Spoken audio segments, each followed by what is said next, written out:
I trust in God, the Savior, the one. He will never fail. He will never fail.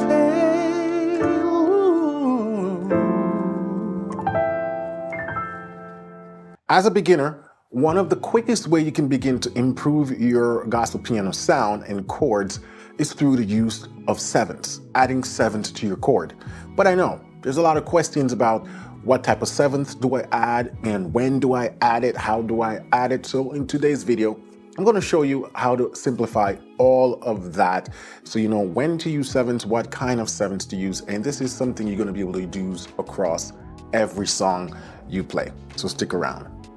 Welcome back to the channel, guys. If you're new here, my name is Warren McPherson, and this is the channel where you learn everything gospel piano by ear. So if you're new here, please hit that subscribe button and the notification bell so you can be notified when I post new content. Little stuff like that really goes a long way in helping me to continue to provide these high quality videos for you.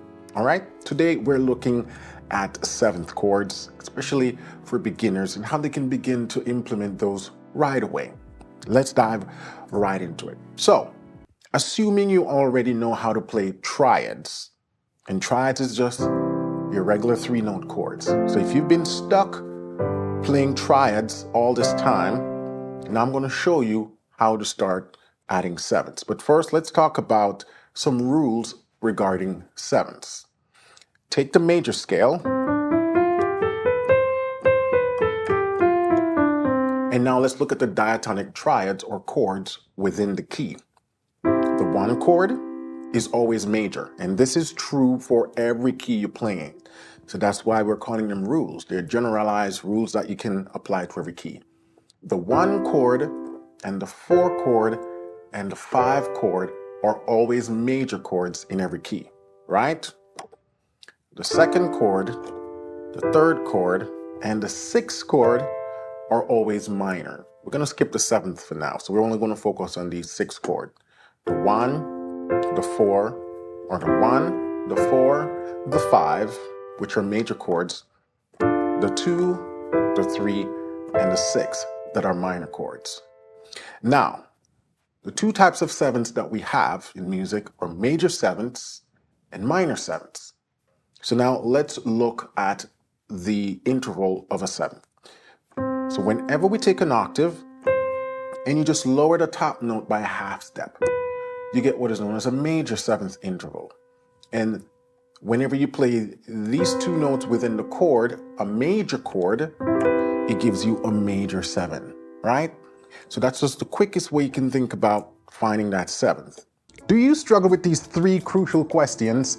What to practice, how to practice effectively, and when to move on to the next level? Without clear answers, progress is slow and frustrating. This is why I created pianolessonwithwarren.com, a structured program tailored for gospel pianists, guiding you from beginner to advanced seamlessly. At every step, you'll know exactly what to practice, how to practice it, and when to advance. Join thousands of successful students worldwide who have achieved their musical goals with my proven method. Visit pianolessonwithwarren.com and start your 7-day free trial today.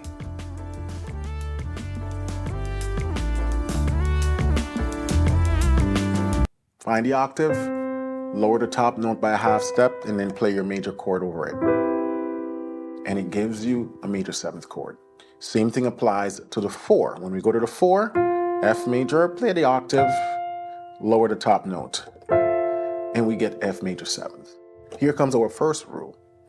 We only apply major 7ths diatonically, and diatonic just simply means within the key, right? So if you're looking for where to find major 7th chords, it occur naturally, diatonically, on the 1st chord and the 4 chord. So if you build a 7 chord on the first note of the chord, or on the 1 chord, it'll naturally be a major 7th chord. The reason why I'm using a C major key for this example is because it's all white keys. So it makes it easier for you to visualize what I'm doing. If we go to the 4 chord and we play a 7th, we also get a major 7th chord. It's very important to keep that in mind. So whenever you hear the term major 7th, just think it's either going to apply to the 1st chord or the 4 chord. We're just talking now at the beginner's intermediate level. So a lot more things can happen once we go beyond this level. So we're sticking right here for now. So that's the important thing. The major 7th chord appears or applies to the 1 and the 4. And it needs to be major. The triad base of the chord needs to be major. And that's where the major 7 occur. On the 1 and on the 4. So you might say, Warren, what about the 5? Do we play that as a major 7th? No. And here's why. Go to the 5, take the octave, lower the top note by a half step, build a major chord. Now we're playing G major 7. But look, are we using all the notes within the key of C? No. And that's why we can't play the 5 as a major 7, because it requires us to go outside the key. And we got to stick within the key. We're focusing on just chords within the key. So we got to now lower it by another half step, which takes us to our minor 7 interval. So the way you get to a minor 7 interval, you take the octave, lower the top note by 2 half steps. 1, 2, build your major chord. Now this chord is known as a dominant 7 chord, right? It's a major chord with a minor 7 interval. Interval from the root, minor 7. This chord is known as a dominant 7 chord. And diatonically, this chord only occurs on the 5. So that simply means whenever you're playing a song and you go to the 5, there's a very strong chance you can play that the 5/7, and it will work. Now, I notice I use the word very strong chance, because nothing is absolute in music. So sometimes you may use it and it doesn't sound right. In that case, you take it out of the chord, right? There could be a variety of reasons why it don't work. But in a lot of cases, it'll work. So now you know the major 7 occurs naturally and diatonically on the 1 and the 4. And the dominant 7th, that's a major chord with a minor 7, occurs on the 5. It's important for you to learn these rules. And like I said, these apply to every major key. This is going to be the makeup of the 7th chord. We'll talk a little bit about how you actually use these. Now let's talk about the other 3 chords. The 2 chord, the 3 chord, and the 6 chord. These chords are all going to be minor 7th chords. When you add a 7 diatonically, they're going to be minor chord with a minor 7. So if we go to the 2 and we just add 4 notes, you're going to notice the interval from the root to the top note is a minor 7th. Again, octave, major 7, minor 7. So the bass chord is minor, the 7th is also minor. That's going to apply to all of these 3 chords. So the 2, when we play the 2, we can naturally play it as a minor 7. Same thing with the 3, we can play as a minor 7. Same thing with the 6, we can play it as a minor 7. These are all diatonic to the key of C or to the major chord. So that's the rule. When we play the 1 chord, we can most likely play it as a major 7. Same thing with the 4 chord. The minor chords, which is chord 2, chord 3, and chord 6, we play those as minor 7 chords. And so whenever you're playing a song and you go to a minor, just make it 7th, and it'll sound good. In most cases. When you go to the 5, make it 7th, and it'll sound good. In most cases. Now let's talk about voicing, because it's important for you to start practice proper voicing. Now, one of the most comfortable voicing I like to use is 1-5-7 in the left. So when you see me go to the 1 chord, I'd go octave in the 5th and then drop the thumb down a half step. And that's how I play my C major 7 chord. The right hand, now you have the option of playing however you want. You could play it like this, you could play it like this, you could play it like this. The reason why I like this left-hand voicing technique is because then it maintains a certain shape. I'm using the same fingering and I can do it across multiple chords. So when I go to my 4 chord, same fingering, same hand position. When I go to my 6, now I'm playing on my minor 7, same hand position. Root, 5th, and 7. When I go to my 2, same thing. Root, 5th, and 7. So if you have not been using that left hand voicing yet, start practicing it. And you can just pick a few chords for practice. So you can like 1, 6, 2, 5. So that's one thing where you can begin to practice this left hand voicing on a chord progression like that. Right? So the rule is whenever you play the 1 chord, play a major 7. Whenever you play a 4 chord, play a major 7. Whenever you play any of the minor chords, play a minor 7. Let's look at this in a practical setting now, using the song Trust in God by Elevation Worship. I trust in God. So this is with Triads. The Savior, the one. Just regular Triads. He will never fail. He will never fail. Not bad, right? But sounds a little bit dry. So now what if I start making all of the chords 7th using the technique we just learned? So I trust in God. The Savior, the one. Minor 7.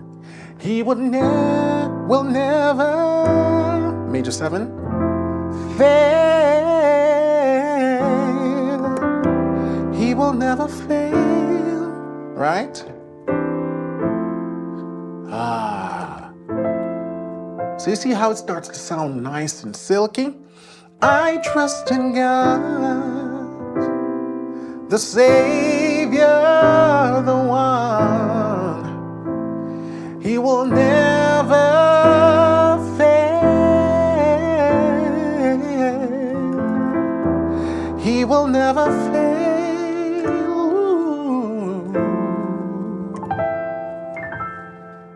And just like that, you take your playing from beginner to intermediate by just those techniques. And so what you want to do, look at all the songs you've been playing and just start practicing this slowly. Especially if you're not comfortable with that left hand voicing we talked about. It'll take some time to get used to it, but immediately start trying that. Those are the rules. When you play a 1 chord, play a major 7. When you play a 4 chord, play a major 7.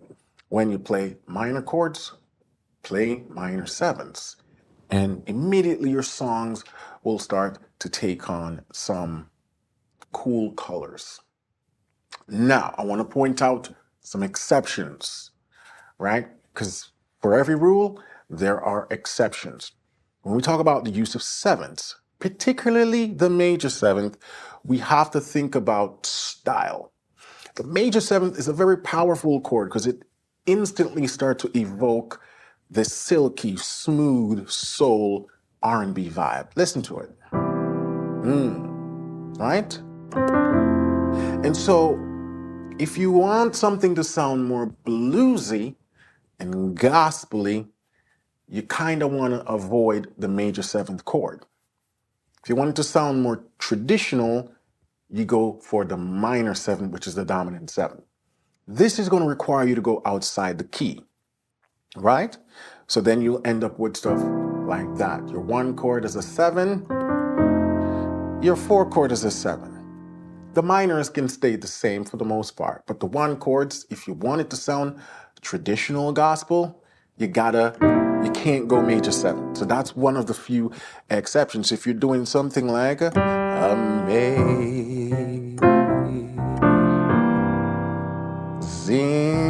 Grace,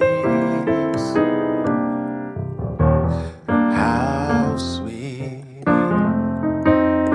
See, 4, 7, the sound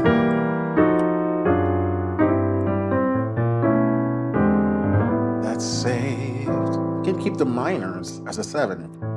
A rat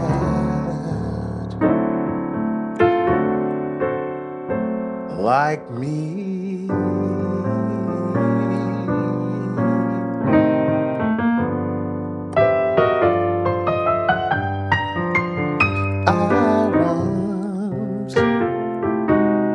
Right?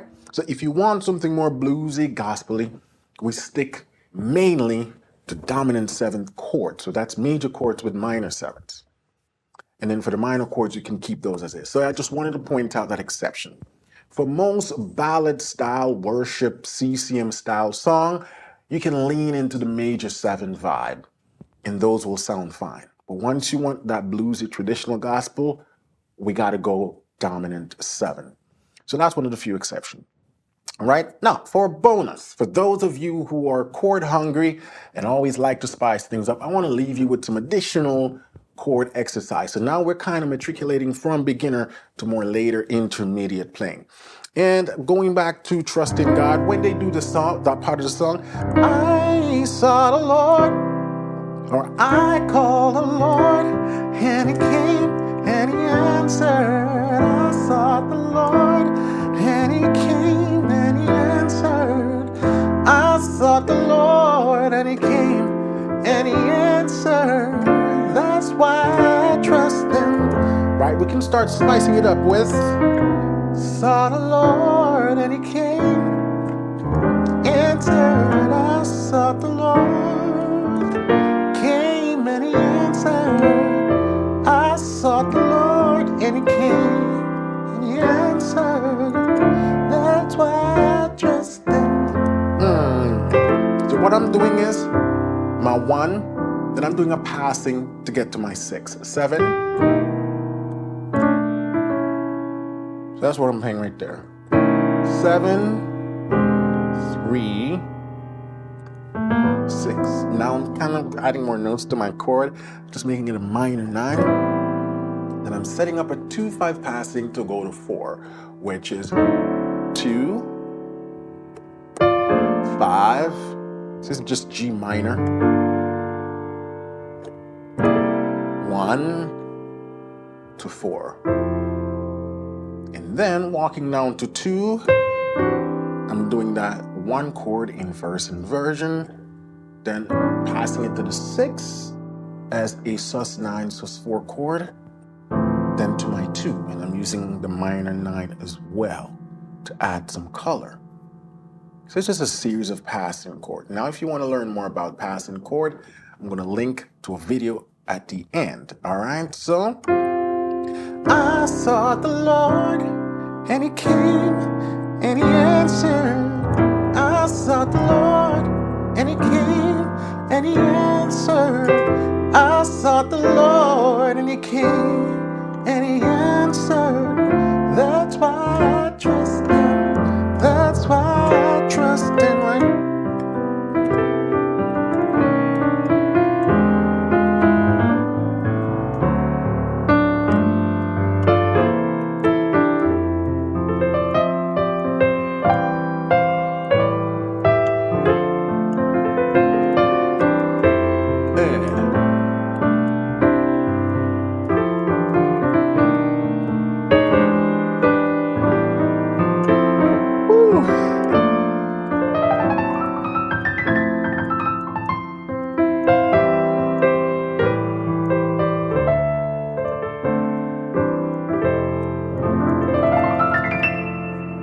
Just wanted to give you some, always, some bonus and some spice.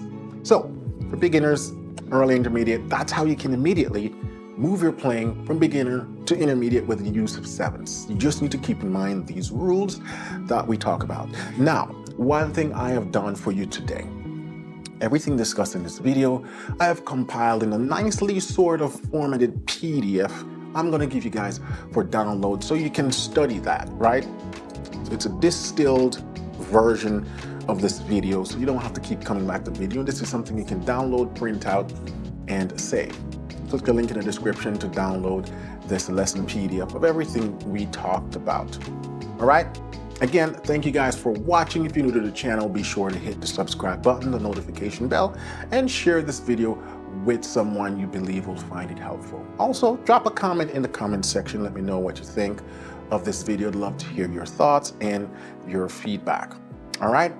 And lastly, if you want to take your piano playing even further beyond the scope of what I provide here on YouTube, I would strongly recommend you to check out pianolessonwithwarren.com. That's my private membership program where I've been helping thousands of gospel musicians for the past 8 years to achieve their musical goals. So if that's you, come over there, check it out. We could run a 7-day free trial so you can check out the program and see if it's something that's right for you. If not, that's completely fine. But I want to give you that opportunity. All right? Now, towards the end of the video, you saw me do some crazy, insane passing chord stuff. And if you want to dive deeper in the theory behind the use of passing chords, check out this video right here on the 7 types of gospel passing chords, so you can get a little bit more theory under your belt about how, when, and why I use these specific types of gospel chord. All right, until then, have a blessed week, and I look forward to connecting with you soon. Take care.